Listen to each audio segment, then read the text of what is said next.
Whether you volunteer at Wings of Hope Ranch or just get out and volunteer, that, you feel like you're going to help someone else, but you're actually helping yourself. And it kind of just lifts your spirits and gives you a new purpose and, makes you feel valuable. And I find that as a truth that I see every day. And it's true for myself, too.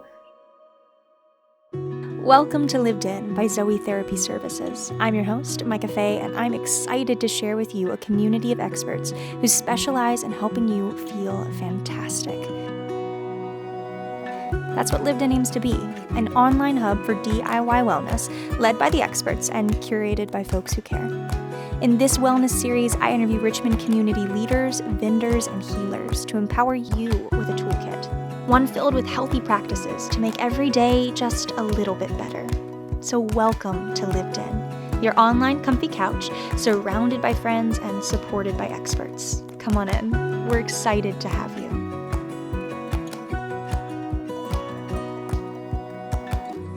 Hi everyone, and welcome back to Lived In. I'm your host, Micah Faye, and today I am here with Alison Boyd, and she is the director at Wings of Hope Ranch, which is an equine ministry.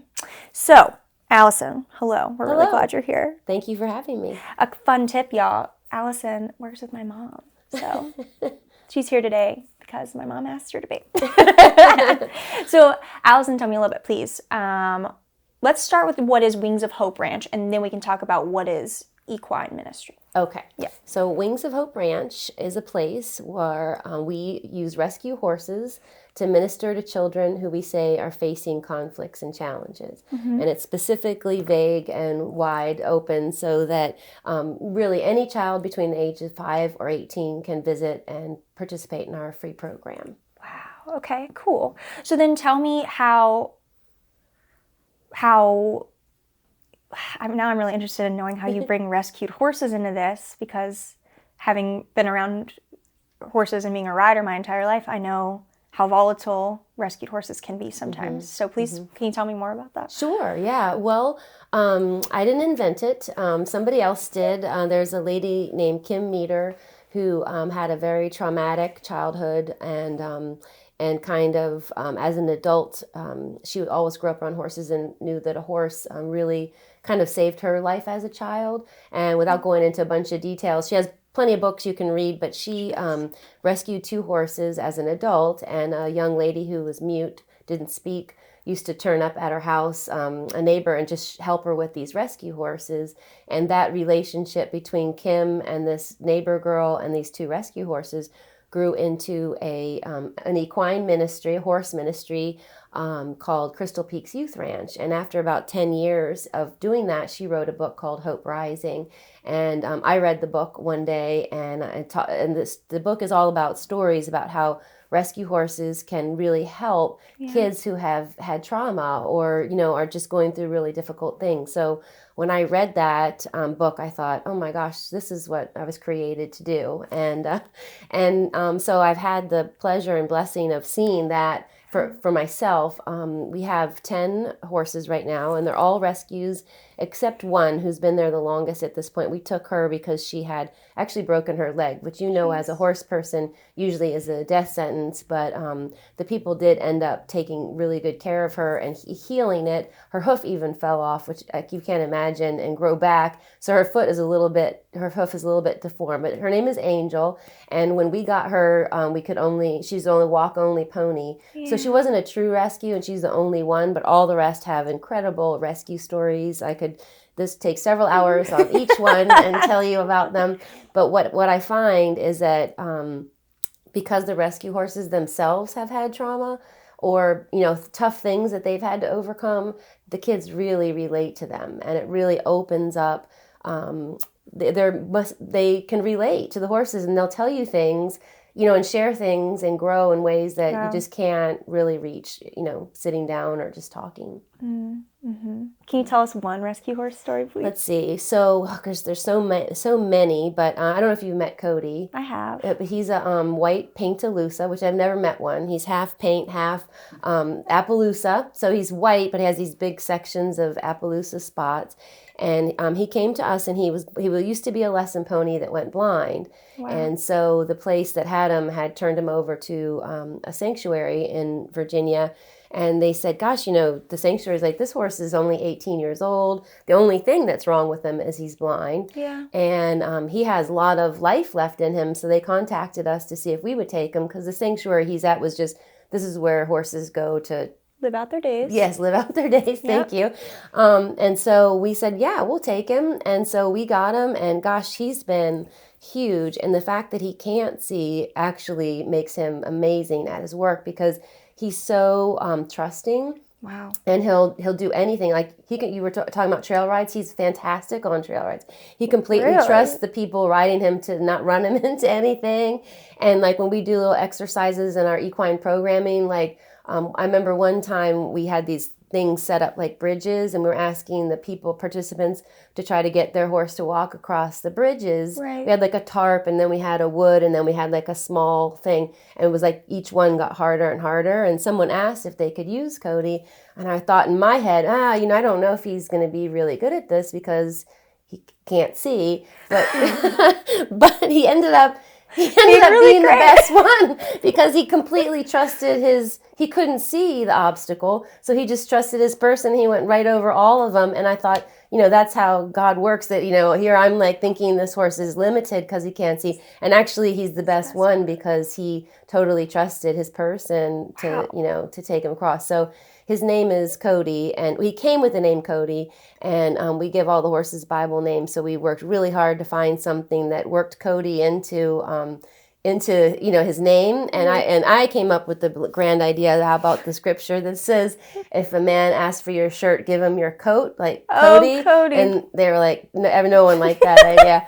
And so then one of our youth leaders said, how about Nicodemus? Oh, yeah. Because Nicodemus is in John chapter 3, and then so his actual name is Nicodemus, but we just call him Cody. Since he already knew his name, we had to keep it. But he does that stuff all the time. Like using him in the program just opens up, incredible thought processes of, how, if he can do it, I can do it. Or and I also think too, to trust when you've been traumatized is nearly impossible. So when you said, he's just trusting, that really blew me away, because I know I am traumatized and not trusting. Mm-hmm. And I know that if I were blind, that would be 45 times worse. Mm-hmm. I would be unbearable as a horse if I were blind. Right. So I'm just shocked that wow, Cody. Yeah, and just layers to it.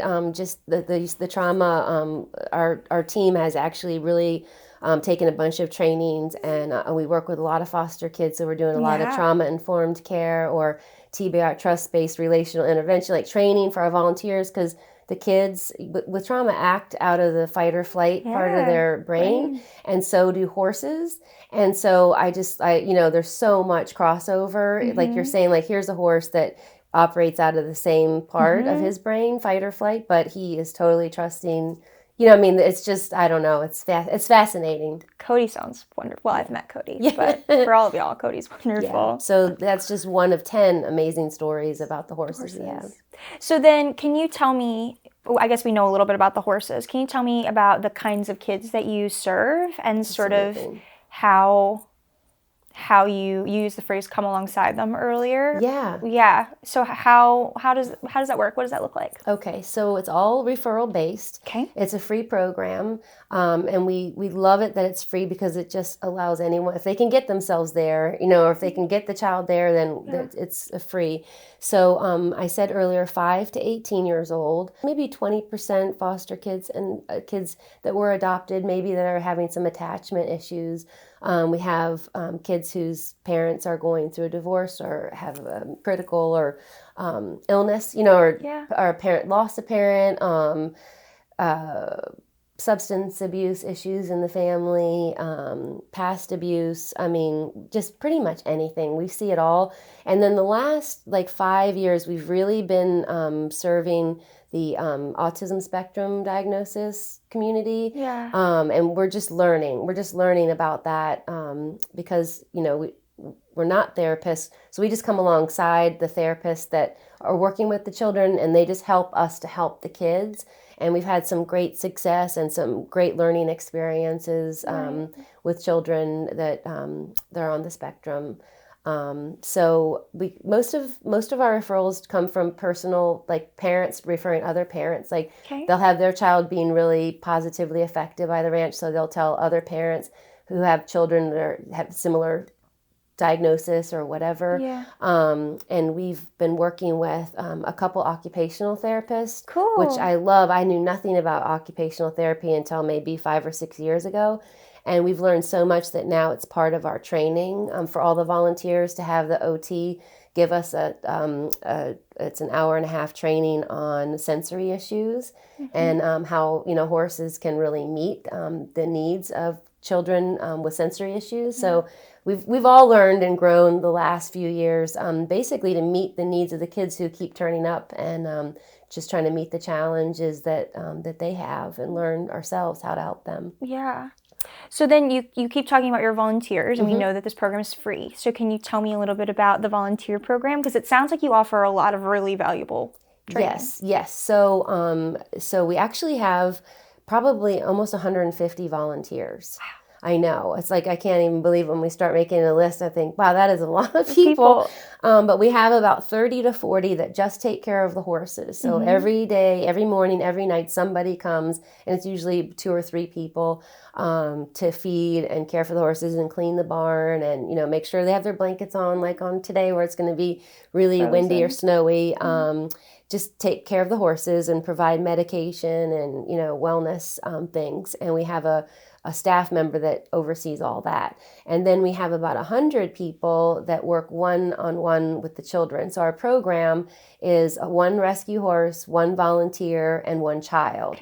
And sometimes we have a second volunteer come along. Some children need more than 1 person, or sometimes we have a new volunteer that's not ready to take a horse and a child. They'll come alongside and shadow a trio. But that's kind of our model, and we have about 100 people that commit to come out once a week and work with a horse and a child.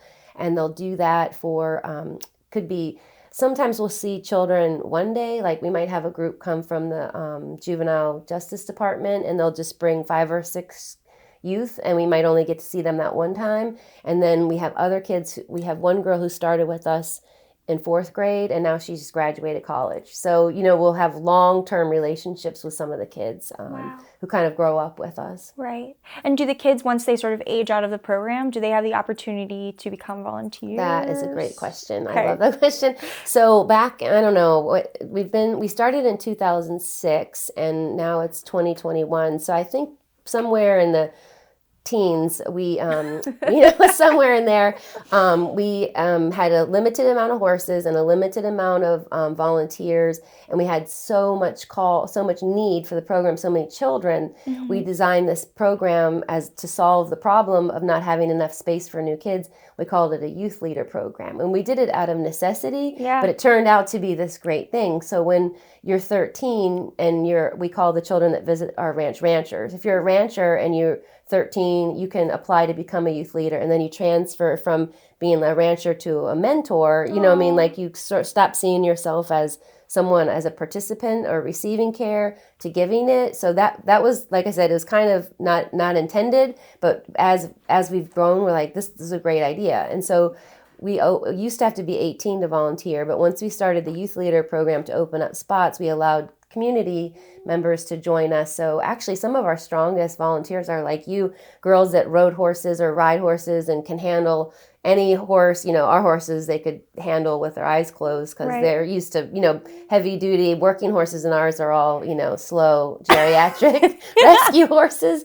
So they come in and they can handle the horses and the kids, and they're like 16, 17 years old and do a fantastic job. And boys too. We have boys that do it too. And the children really like working with a teenager, like somebody that's a kind of a role model. And our necessity, to make spots actually turned into this great thing of allowing youth to actually get involved and help and volunteer. That sounds amazing. Wow, that's really cool. Yeah. And in fact, actually, we had another guest on the show, Randy Dunning, whose daughter applied to be one of your youth leaders recently. Oh, yes, I'll have to look it up. I'll have to look for that. Yeah. So, because I told him about y'all. Okay. And he lives, for me to drive to your ranch every day would be wild. But he lives, I think he said he lives 7 minutes away. Oh, perfect. So it ended up being really perfect. Oh, good. I'm going to look for that because I know we've had, with COVID, there's been a lot of, hardship for everyone, but there's been a lot of blessings that, we're pretty much outdoors. So it's something that people can do. And even though we're limited on how many people we can have at a time right now, our volunteer base is just growing exponentially. Just trying to keep up with the people that want to come and help out has been a good problem. Yeah, that's great. Yeah. Truly. So I guess I kind of want to know, well, I want to know more about your barn, even though I've been there. So it feels like I should have all the answers, right? So how many kids do you think you serve total? On a weekly basis. Oh, on a weekly basis. Does that help? Yes, thank you. Yeah, so we, on an average season, we'll serve 50 children a week. Wow, so that's we great. have 2 sessions back-to-back, Sunday through Friday nights. So we have 4 to 5:30, anyways, an hour and a half and then an hour and a half. And so we'll have like double sessions, and the only day we don't meet with kids is on Saturdays. That's your day of rest. And the horses too. Yes. Because it's not physically taxing for them, but I think sometimes it's emotionally, Yeah. So. I wonder if they get care fatigue. I have heard that from equine specialists that you have to keep an eye on the horses to make sure that they don't, because they kind of take on a lot of the emotion. I actually learned recently, and I feel very shameful for only learning this recently after owning a horse for 14 years now. Horses shouldn't listen to music with lyrics because they are so deeply attuned to human emotion that they will feel whatever it is the song feels. So if you play them an angry song, the horse will get angry. If you play them like a heartbroken song, the horse will feel heartbroken. Well, I did not know that either. Isn't that insane? That is, yeah. We have one husband and wife that feed one night a week, and they play classical music. They have it's like they said the dinner party for the horses. That's so sweet. So I hope they seem to like that. That's so there's fine. No lyrics. Lyricless music is good. But they are so in tune with us that they will their mood will actively change if they listen to music. And I see that not just with the music, but with the horses and the children and the volunteers. Like we have one horse named Hope, and she is very particular. Yeah. Like you've probably met her. She doesn't like her. She hardly likes anyone. But so she'll let you know that she doesn't like you. But occasionally a child will come along and she's like completely different and lets that child ride her, work with her, and just is completely different. So she just reads, I guess, the child and says no. She has good boundaries, I suppose. Yeah. My mom says Hope and I would get along. Is that right? Yeah. Well, my horse is 21, and if you met her, you would think she was maybe 4. And she was a show jumper, a very talented one, and I guess she certainly hasn't lost her spark. Yeah. She could not work for you. Mia could. My horse could not. Right. At all. Why couldn't your horse? She would throw you soon as look at you. Kathy and I are the only ones that are allowed to ride that horse. Is that right? Oh, wow. So see, it's kind of the same thing. She picked you. She allows you and Kathy to ride. Yeah. Yes. Hope's the same way. Yeah. Kathy's definitely her favorite. Easily her favorite. Her owner. And the person who have loved her longest. Not her favorite. Which one is it? The Palomino? The Palomino. Of course it's the Palomino. Blondes, Anyway, sorry. We can talk about... My blonde is fake, so I don't want to take that personally. We can talk about our own horses for 100 years, probably. But let's give into that impulse. Tell me about your journey to horses. Maybe not necessarily to equine ministry, but to horses. Sure. No, I actually, it's a lifelong story, so I will try not to make it a lifelong story. But my dad took me on a trail ride when I was 3 years old, the kind where I sat in the saddle with him, and I'd never been around horses or anything, and it was like that hour-long trail ride on vacation lit a fire in me that, like, I'm sure that he wished he had never taken me on that ride, because from then on it was like every Christmas, every birthday, there's only one thing I want, it's a horse, and and I realized at some point no one was getting me one.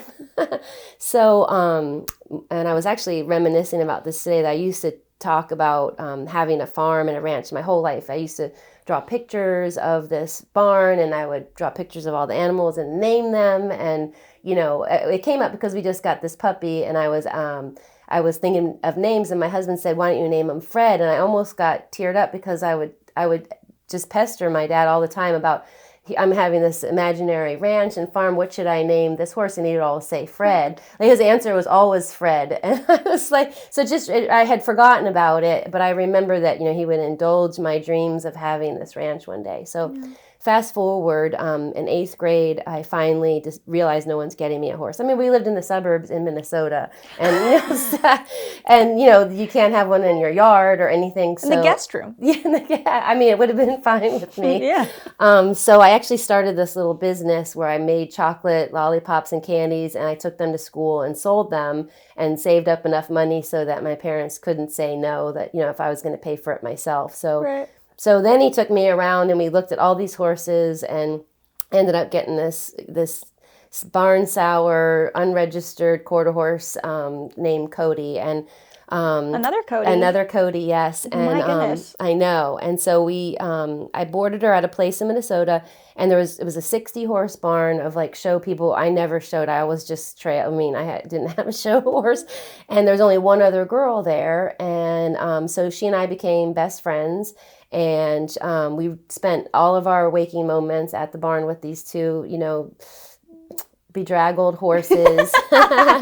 But it was a great place to grow up. And without getting into too much detail, the two of us would go on these long trail rides and dream about having a ranch one day for kids, without any knowledge of trauma or hardship. It was just a ranch for kids. So later in high school, we were in high school by now, and she started having some serious issues, like with bulimia and boys, and like our lives were kind of parallel, and then she just kind of went off this other direction that I didn't understand. So it wasn't until later in her 20s that it came out that she had been abused as a child, and all that stuff that happened when we were teenagers was, dealing with that. Yeah. So then our dream turned into, like, if we ever have a ranch one day, we want it to be for kids who have gone through difficult things. And so even still, it was just a dream and something we talked about. Mm-hmm. And then I went to college, and she went to college and got married and had kids, and, just kind of did what life does. And we both sold our horses or gave them away when we were in college. So I was actually I owned a gym for 12 years. Wow. And I've always been sort of on a spiritual journey. Like my mom, growing up, my dad was an atheist and my mom was Catholic. So it was really, different. Yes, it was really like, I was like, I'd ask one parent, what happens when you die? And my dad would say, you die and go in the ground. You ask my mom, and then it would be, you go to heaven. So it was like, well, I don't know, I was like really confused. Yeah. So in college, I studied religions, world religions and psychology.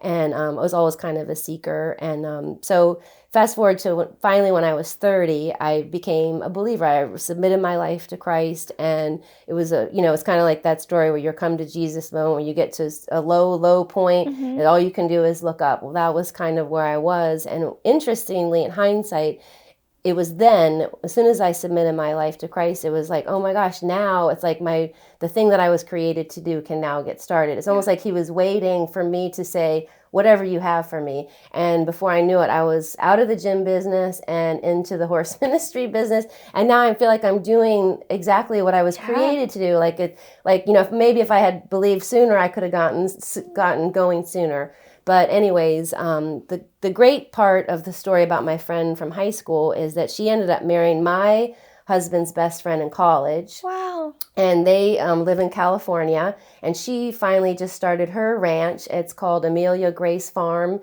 and it works with sex trafficking victims out in Los Angeles. So it's That's like, incredible. that's my lifetime story of, how she and I became friends and had this dream. And now it's like both of us are living this dream on separate coasts. But that's amazing. Mm-hmm. Because I think all of us had that dream, and I'm certainly not living it yet. You know, by all of us, I mean horse girls. Like we all, we're gonna start a ranch for kids. You know, right? That's amazing, right? And maybe and I guess that one of your questions that you sent me was, you know, what's the most important thing? Is that I think that everybody was created to do something. Maybe not everyone's supposed to have a horse ranch, but you know, everyone's created to do that thing, and I want to encourage people to try to discover that. Like it made me sad to think someone might miss their thing. You know what I mean? That they might live their whole life and never get to do the thing that they were made to do. Yeah. Yeah. I have a similar-ish story. So I come from horse people. So my aunt was a trick rider for the Dixie Stampede and for Arabian Nights. And I love that. She's amazing.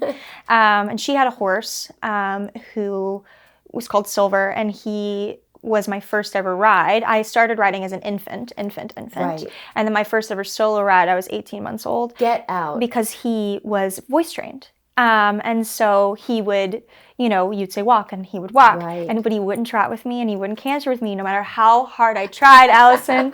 Your little legs were just sticking straight out. Anyway. But he wouldn't. He was my savior. And then to tell a cool story about Silver, because he was just the best. He was also abused when he was in the trick riding world, because horse sport can be either very freeing or very abusive, right? It doesn't seem like there's a middle ground. So he was very abused, but he never took his trauma and put it on anybody else for his whole life. He raised a litter of kittens. A horse raised a litter of kittens. And then one day I was left alone with him when I was probably about 18 months old, which was fine. Like, that wasn't neglect, right? And I climbed up onto the fence, and I fell off of it, and I hit my head. And I didn't scream or anything. Silver was not a jumper, jumped over the fence, ran to my dad, grabbed him by the back of the neck, and pulled him all the way to my little body, and just stood over me while I know, isn't that amazing? That's unbelievable. I mean, no, I believe you, but that's a miraculous story. And these are Horses the stories. Are so incredible. Right. And these stories just abound about Silver. Like, he was just the best horse. But then I was in lessons. I was a show jumper. I apologize. I have no experience in that world. So. It is very traumatic. And so you need to start a barn for healing after you were a show jumper. So then, you know, my dad said, because he thought I would get over it, he said, you can have a horse when you're 12. You know, you'll pay for it, but you can have one. I don't think my daddy knew that I was saving up my thousands to have a horse for the first 12 years of my life. And so on my 12th birthday, I came to my dad. I said, I have $2,800. We're getting a horse. And my dad, being a man of his word, was like, well, crap. We're getting a horse. Your dad and my dad both seem to have similar stories. Yeah. So then we got Snowshoe, and she's been my horse for 14 years now. Wow. Yeah. And while she is not a therapeutic creature, I think she and I are the same in a lot of ways. And so we're both really stubborn. We're both kind of loud. We're both very sassy. Like, we find each other in each other, you know what I mean? Oh, I do, yeah. And again, not a therapeutic ride. That's okay. We've had those horses too. Then they're therapeutic in their own way. Yes, she's very much my girl, in her special way. I don't know. We all have our like come to horses story. Yeah, I love that. Like. No, I love that. We're kindred spirits. Yeah. So then tell me, if I am a parent of a child, or a foster parent, or even me, I'm a teacher. So how do I know, one, that a kid needs you? Okay. And then two, what's the like official process? What does that look like? Okay, so like for a teacher, you know, if a child, I guess the child who's really struggling in your class, the one who doesn't seem to fit in, or, you know, just doesn't have friends, or is, you know, has a challenge, a personal challenge that you're aware of that they're going through, that would be a great kid to send us, just to give them a safe place to land once a week. A parent, same thing. You know, it's not a laborious application process, and we don't ask a ton of questions. You know, if we feel like a parent thinks their child would benefit from the program, great. You know, I mean, we just, if we have a spot, they can have it. So they don't have to have any specific diagnosis or, you know what I mean, to participate. And then our website is wingsofhoperanch.org, and there are other Wings of Hope things, so make sure you put ranch. Okay.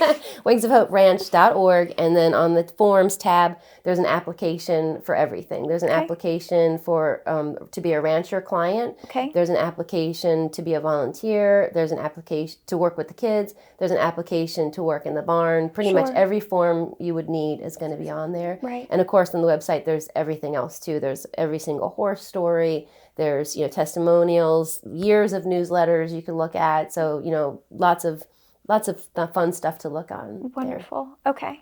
So if I believe that my kid needs it, largely, you're going to accept my kid. Yes. Cool. The only no would be if we just don't have a spot. And so we do usually have a waiting list.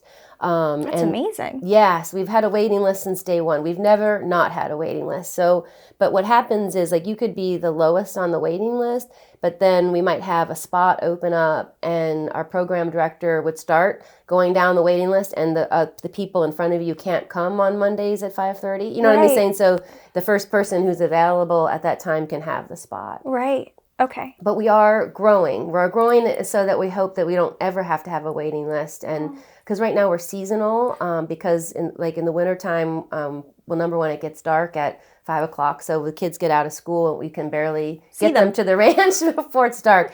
So in the winter, we don't have sessions. And in the heat of summer, we don't either. Really? So we have it all fall and all spring. But we are in the process of building our new forever home, which will have a covered arena. So we can have it all weather, darkness, sun. We can run all year round, which will be huge. That's amazing. Mm-hmm. One of the greatest gifts to us is we've been on borrowed property for this whole time since 2006. Betty Kanishi, she lives there. She's 88, and your mom is a saint. She visits with her every Wednesday, and Betty looks forward to those visits. So Betty's let us be there for free for this whole time, and she's 88 now, and so we've for the last couple of years been trying to have a plan for what we're going to do, if something changes. So this last year during COVID, a 50-acre piece of property came up for sale 2 miles down the road. And we were like, wow, I guess we should put an offer on it. And we're really on the fence about it. And we put an offer in on Tuesday, and it was ours on Thursday. I know, it's crazy. And then and we're going to be sharing this really soon, but we just got a $250,000 donation to build the covered arena I was just telling you about, which will make us allow us to go all year round. My goodness. I know. I mean, do you think it'll allow you to rescue more horses, or are you thinking of rescuing more kids? Well, both. We don't need as many horses. You know what I'm saying? 10 horses can serve 50 kids a week. True, so I think we never would go over. Well, unless God shows me otherwise, 12 to 15 is kind of what in our mind is a maximum that we would put on this 50 acres and house and care for. But, they can serve a lot of kids. That's amazing. And some of our horses are not even rideable. We have the miniatures. And they're my favorite. Talk about sassy. They're really sassy. We chased them around that one night after the speaker, Kim. Oh, yeah. We chased them around for a while. Right. You came and heard Kim. So yes. She's the one I mentioned in the beginning. Right. I forgot you were there. Yep. Yeah. Kim also changed my life. So I read Hope Rising when I was, I think, 6. Get out. And I did not know that. Yeah, and I really identified, and I thought, I still have that dream of having a space, especially where underserved city kids can come and hang out with horses. That's my goal. In any case, you don't have to answer this if you don't want to, but I'm curious how you fund your work and if we, the viewers, can help. Of course. But you don't have to answer that if that makes you uncomfortable. No, not at all. No, okay. It's a total God story. Basically everything that we've ever needed has been provided. I just feel like I say it all the time now. I'm just always running to keep up with what God's doing because, everything that we almost think about starts to happen, and people just donate. They're inspired to give, whether it's $5 or $100 or $250,000, and so and we just we always have what we need, and the program is always free, and we've never not been able to buy the horses food or get their feet trimmed or anything ever Right. since 2006. So people, like I said, they participate in our events, fundraising events, or they just send checks or stocks. Like we recently had that large donation we just got was a stock donation. So, Wow. people that have, stock, I guess, they have to give away some so they don't have to pay as much taxes. I don't know how it all works. I don't either, but well, yeah, whatever. People just get excited about what's happening there and want to be a part of it. And sometimes they can't come out, but they can send money and like I said, we just always have what we need. And that can happen online? Absolutely. Just for anyone who wants to give? Yes, absolutely. So Wings of Hope Ranch. Yes, .org. Mm-hmm. I got and you. there's a donate page and a Forever Home page that tells you everything that's happening. Cool. Mm-hmm. Okay, so then can you just tell me like a little bit more about the Forever Home? Because now I want to know. Yeah. Okay. Yeah. What would you like to know? Just So are you keeping the property that you have now? Are you going to continue to work? we'll continue working at this property until the other one is ready, and we don't have a timeline. I thought it was going to take years, but things Sounds are like it going would. faster. Really? Faster than I would expect. Yeah. But yes, we were going to do 3 phases: horse ready, barn raising, covered arena. So we have raised all the money to make it horse ready, which means fencing, run-ins, water, everything you would need to take care of a horse safely. And then the next phase was to do a barn, which would have stalls and like a meeting space and all that. But then this donor came along and he heard us say that the covered ring, is the thing that keeps us from operating all year round. So he basically wanted to fund that. For that. So we're skipping from phase 1 to phase 3 and incorporating a lot of things that we needed in the middle phase into the covered arena. So it'll have stalls on one side, and like a hay storage and all that kind of thing that was going to be built in the barn. And then so phase 3 then will be the other things that we need. Like we'd like to have kind of a meeting space, a kitchen, just more of a community space. Sure. But the covered ring will allow us to be operational when it's ready. Okay. And we actually, one great thing people can do is volunteer to come out for special projects, like to help get put the fences in or build the run-ins or, enclose the stalls in the covered arena. There'll be a lot of projects. Yeah. And we've been really blessed with Eagle Scouts and Girl Scouts come out, as teams and do stuff like that. And cool. we welcome that help. Of course. So then I think we're running up on our hour by now, but I'm sorry to keep you. No, I love it. My favorite question that I get to ask is, how do I take your specific knowledge and give it away to my neighbors? And this can be about horses or just about what you've learned from these kids, or what's like a nugget that I can take to care for my community today. Right. Well, I think it's probably about volunteerism. Interesting. Yeah, I feel like, a lot of people think, I'm going to go and I'm going to help this ranch and help these kids or help the horses. And I hear it over and over again that they're the ones who are feeling like they feel like they should pay to come because they're the ones who leave feeling more fulfilled. Yeah. And I feel like right now with COVID too, everyone's kind of stuck at home and, maybe their plans have been changed or things are, just feel overwhelming or depressing. That, whether you volunteer at Wings of Hope Ranch or just get out and volunteer, that, you feel like you're going to help someone else, but you're actually helping yourself. And it kind of just lifts your spirits and gives you a new purpose and, makes you feel valuable. And, I just find that I find that as a truth that I see every day. And it's true for myself too. When I get, down or think, when is this thing going to end? When can we stop wearing masks or get out and do things the way we used to? That, every time I return from the ranch, I feel invigorated and more enthusiastic and hopeful about the future. So giving of ourselves, an age-old adage, right? But giving of ourselves, especially in this time of isolation, is what I'm hearing.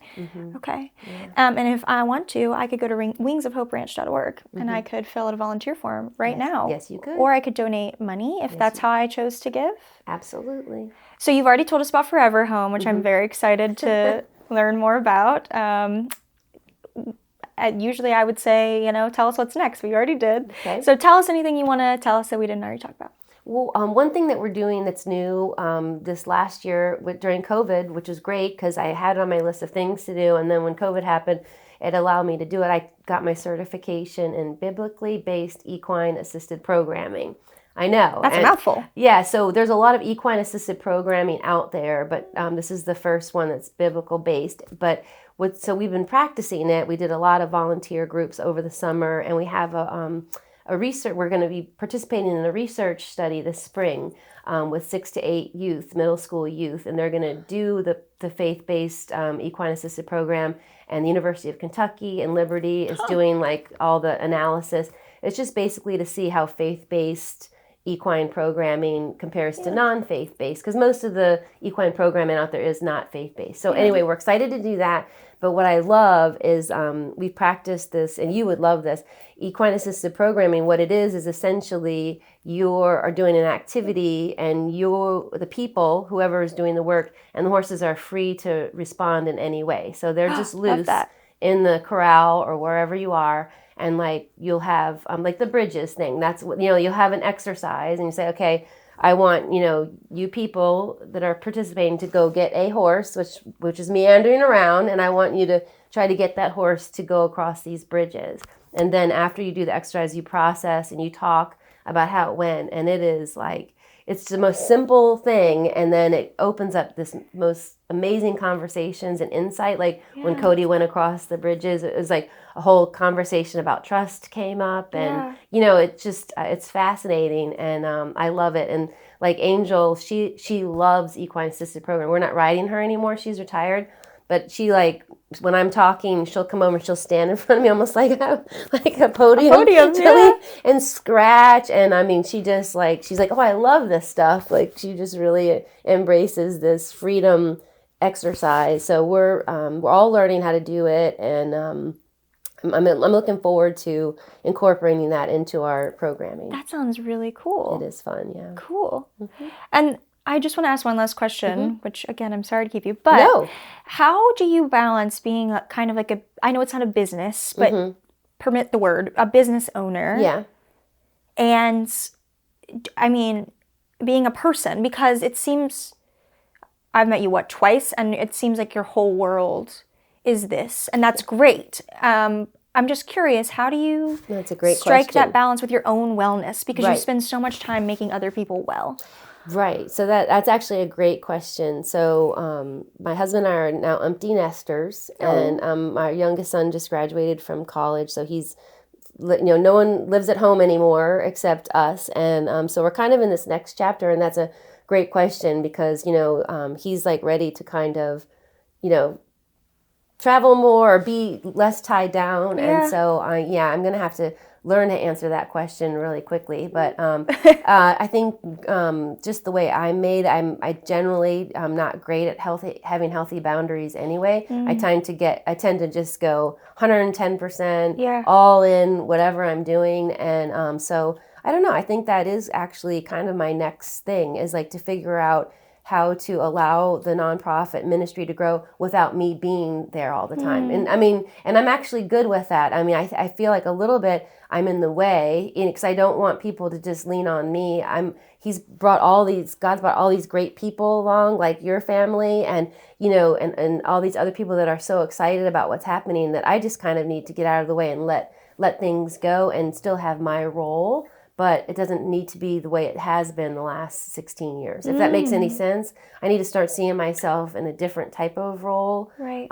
That's maybe a little more removed from the day-to-day processes and sitting behind the computer filling out insurance forms or, things like that. Right. Yeah. So it's a good question I don't have the answer to, but I'm working on it. I love that. I think that's one of the most important skills you need when you work with kids, is to be able to say, I don't know, I'll get back to you. Yeah. I think especially teachers, they have such trouble when a kid asks them a question that's out of their range. But my favorite thing to say is, I don't know, ask Rabbi Google. Like it's what you just said. Like, I don't know, I'll get back to you. Yeah. And I think that's just like a place of strength. You know what I mean? Oh, I'll admit it. There's a bunch of stuff I don't know. Especially like the money people, they don't let me balance the checkbook. I can't even do that. I can't add, so we're good here together. Well, Allison, this has been an awesome conversation. Thank you for talking about horses with me. And thank you for having me. I enjoyed it. Wonderful. Thank you.